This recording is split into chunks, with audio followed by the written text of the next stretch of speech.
at the Lohatla training camp in the Northern Cape. Now, the Amani Africa field training exercise was organized by the African Union to evaluate the state of readiness by the African forces. Now, just to give you a bit of background, a military exercise this is by 5,400 troops from various African Union member states in South Africa, and it's aimed at, of course, the creation of a continental-wide African standby force, the ASF, designed to engage in peacekeeping and stabilization project.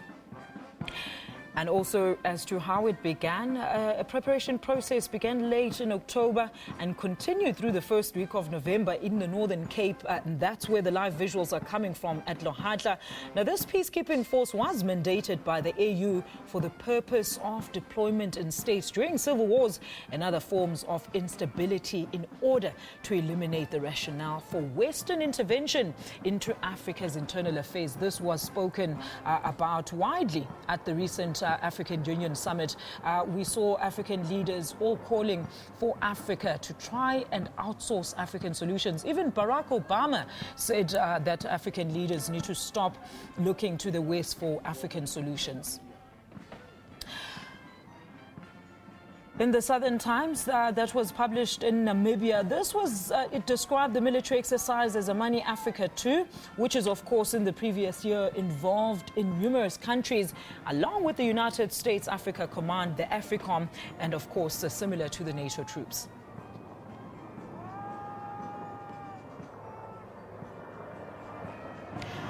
Of course, looking at the outcome, the report says that the troops are being drilled to be part of the new 25,000-strong multinational force, which will be mandated to intervene in African countries that are currently being rocked by genocide, crimes against humanity, as well as war crimes.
Well, as we watch those live visuals, you actually might be wondering, what it costs to put together such an exercise. Well, these efforts require tremendous amount of financial and material resources. In addition, defining which states are in need of intervention and also under what circumstances will, without a doubt, become a highly politicized process.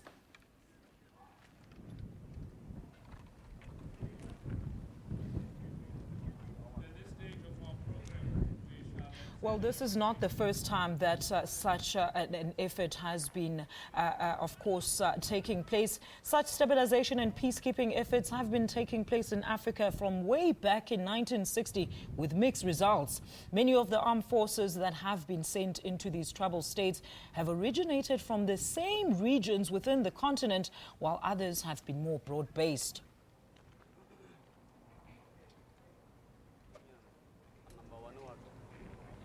All right, we are expecting President Jacob Zuma also to give an official address, and all right, we'll hand over to him at this moment.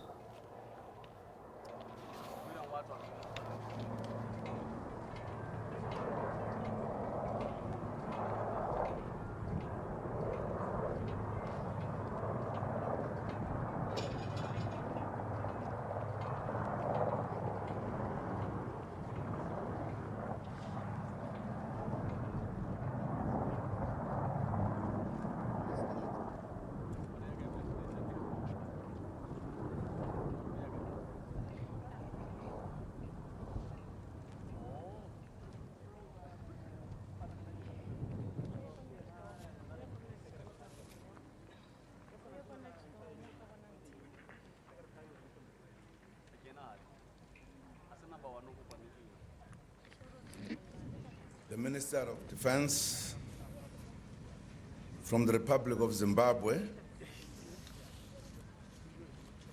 and ministers from other countries in different regions of our continent, the AU Commissioner for Peace and Security, the Special Representative of the AU Commission Chairperson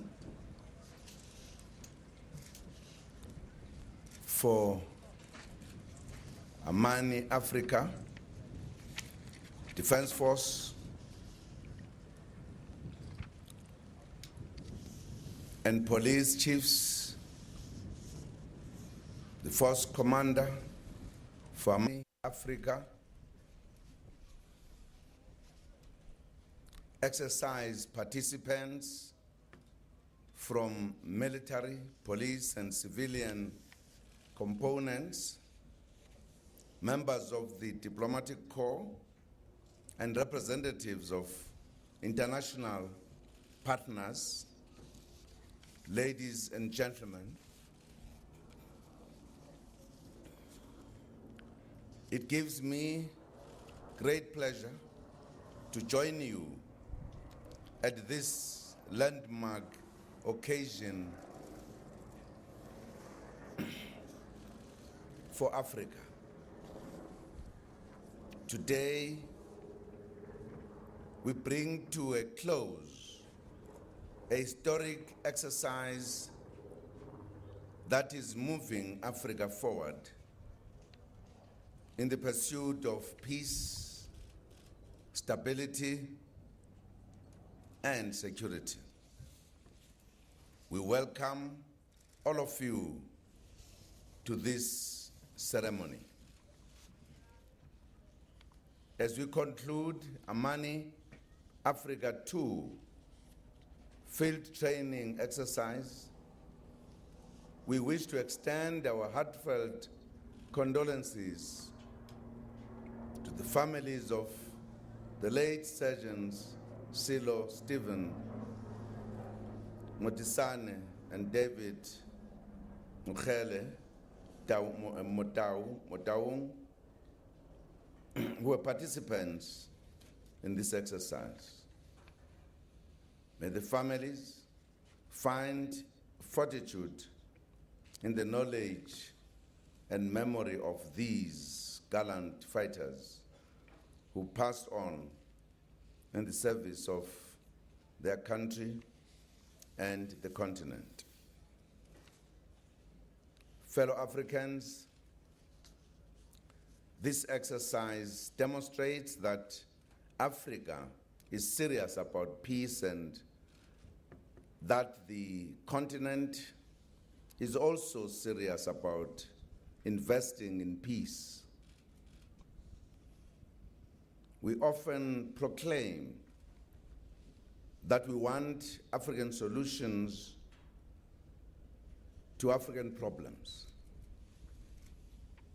Through this exercise, we are demonstrating that readiness to solve our problems in the continent. We are indeed proud to proclaim today that Amani Africa II has been a tremendous success.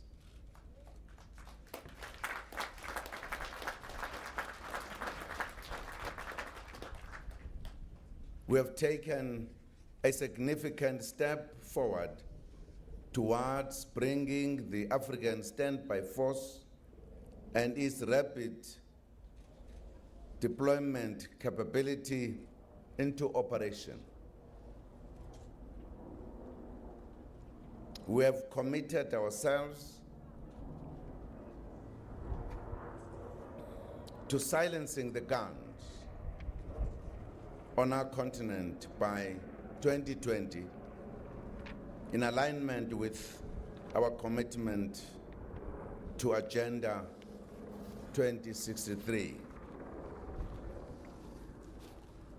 However, we still need to be prepared to effectively intervene in situations of crisis in order to stabilize our countries when we need and when the call arise.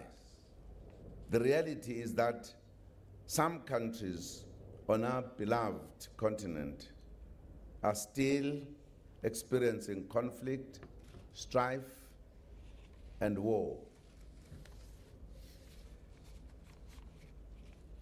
The people of the Central African Republic, South Sudan, Mali, Libya, Somalia, and Eastern Democratic Republic of the Congo still live in the hope of achieving peace.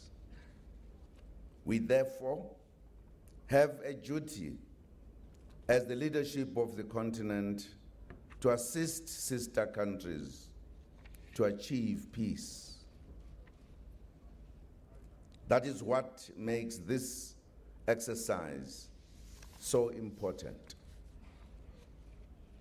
It is particularly gratifying that the 5 regions of our continent were represented at this exercise through the regional economic communities and their brigades. SADC, the East African Standby Force, North Africa Regional Command, ECOWAS, and the volunteering nations of ASRIC, the African Capacity for Immediate Response to Crisis, have all participated in this historic exercise, which is the first of its kind. Apart from testing harmonization, this exercise has gone a long way towards strengthening cooperation between the African Union and the regional mechanisms for the purposes of future peacekeeping operations. This exercise is also unique in that it practiced the multidimensional nature of peace support operations, bringing together the military, police, and civilian elements in an integrated approach. In this regard, we congratulate the countries and regions that have been involved in this exercise for availing the necessary resources and assets.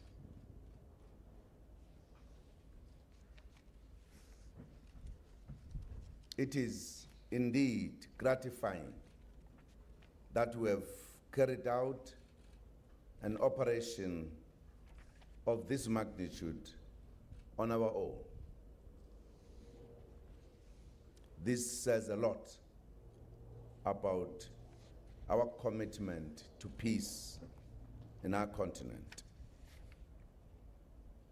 We needed to do more to mobilize domestic resources to fund and capacitate our peace support operations. Identifying and raising our own funds will ensure that we enhance the sustainability of our missions while at the same time ensuring ownership and self-reliance. Fellow Africans, today is indeed a historic day in the quest for African peace and security. We must build further on this milestone as we move towards full operational capacity.